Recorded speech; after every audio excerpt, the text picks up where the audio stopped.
Bangladesh was born on December 1971.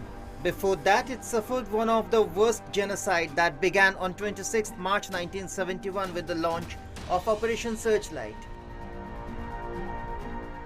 Then West Pakistan began a military crackdown on the eastern wing of the nation to suppress Bengali calls for self-determination. It was a nightmare for Bengali-speaking people in Bangladesh. During the 9-month-long Bangladesh War for Independence, member of Pakistani military and supporting militia in alliance with political parties like Jamaat-e-Islami formed Al-Badr and Al-Shams, or Rajakars as they were popularly called, carried out genocide, killing an estimated 3 million people and raped over 400,000 Bangladeshi women. Let's take a look at the history.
যদি তোরে ডাক শুনে কেউ না আসে তবে একলা চলো রে।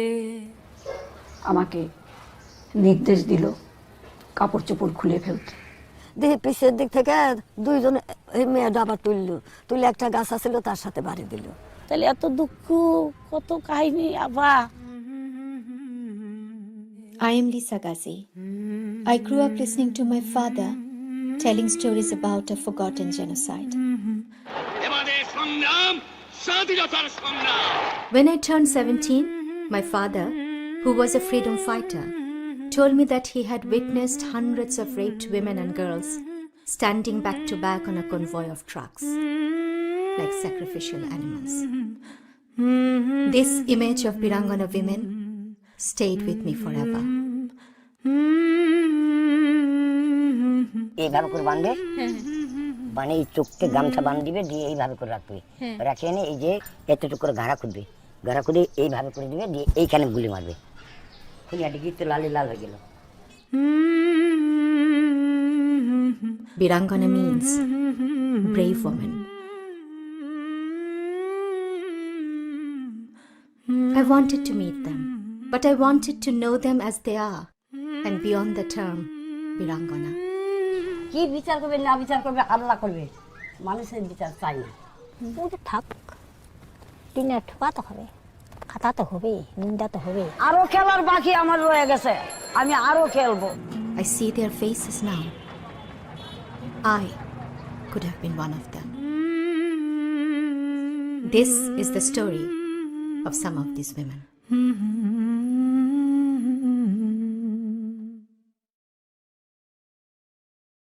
Lisa Ghazi, Rising Silence is a harrowing story and one that so few people know about. Was that the reason why you wanted to pursue this project? In 2010, when I finally, get to meet them, I don't know why I took, a small camera crew with me and filmed their accounts with their permission, of course, and I was actually sitting with that footage with me, and then the inevitable happened. One of the women we met there died. And that shook me profusely.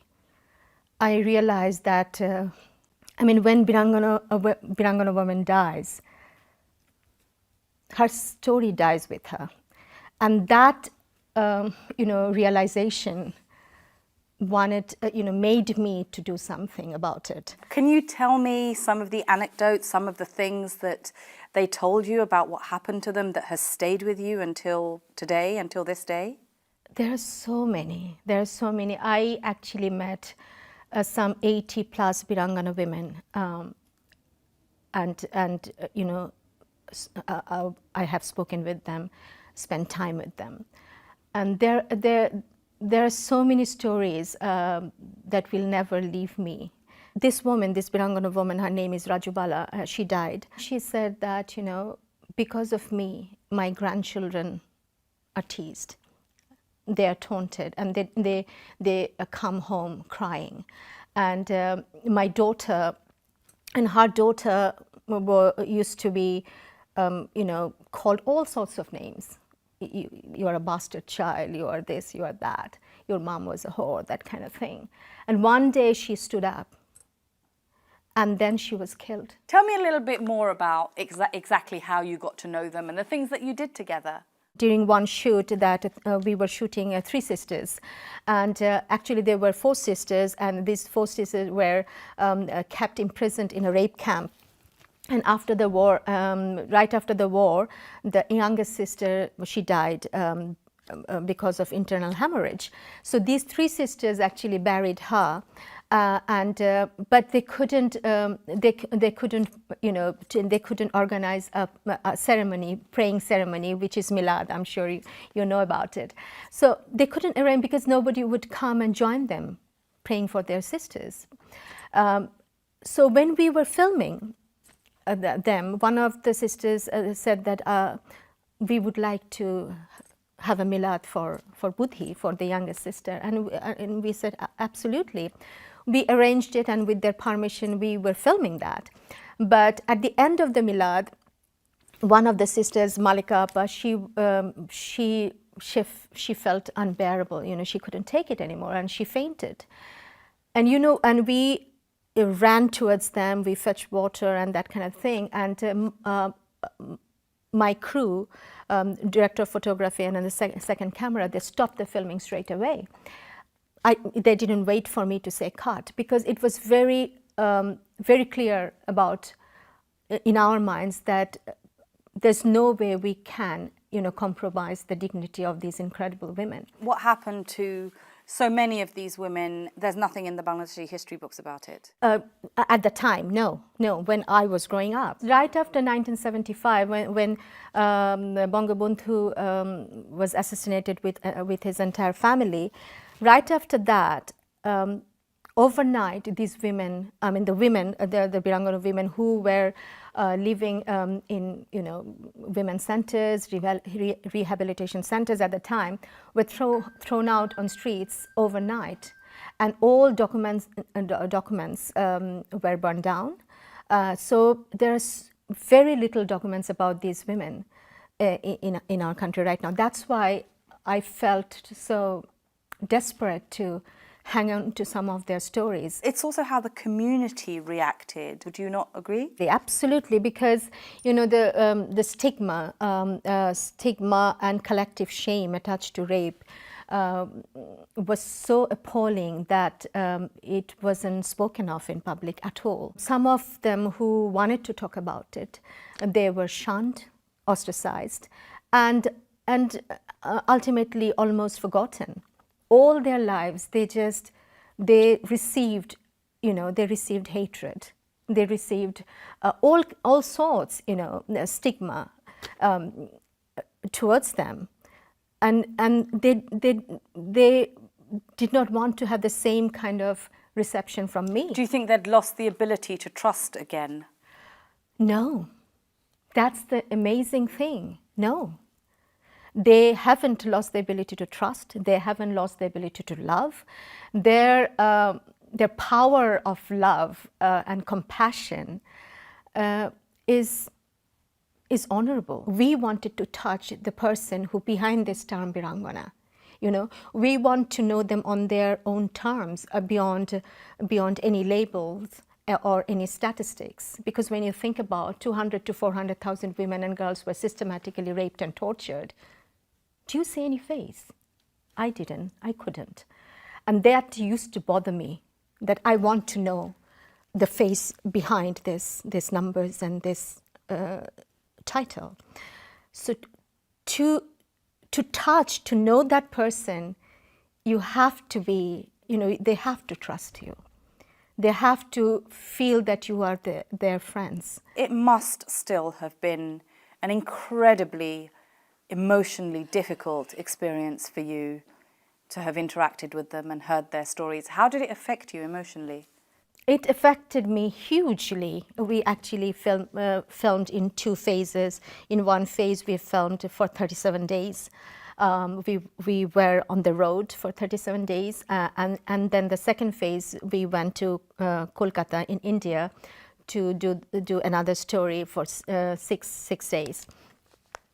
While we were doing that, you know, while we were on the road, that time, I think that completely changed me as a person, and I,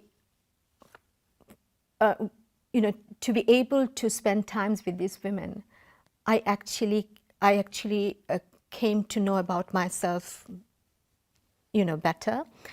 I know that what I'm capable of as a woman, and what should be my priority. And these things, you know, are for me life lessons. We were filming in a kind of a forest kind of setup, you know, and this long trees, and it's just behind one of the survivors' house, and her name is Shujapa. She also died, and we were talking, and then suddenly she said, I can see them coming. Can you see them coming? I can still see them coming. I cannot tell you what that felt. You know, She was referring to the Pakistani army. But you got, so she was having. so she has that recurring, you know, vision that this of them approaching. Of them approaching.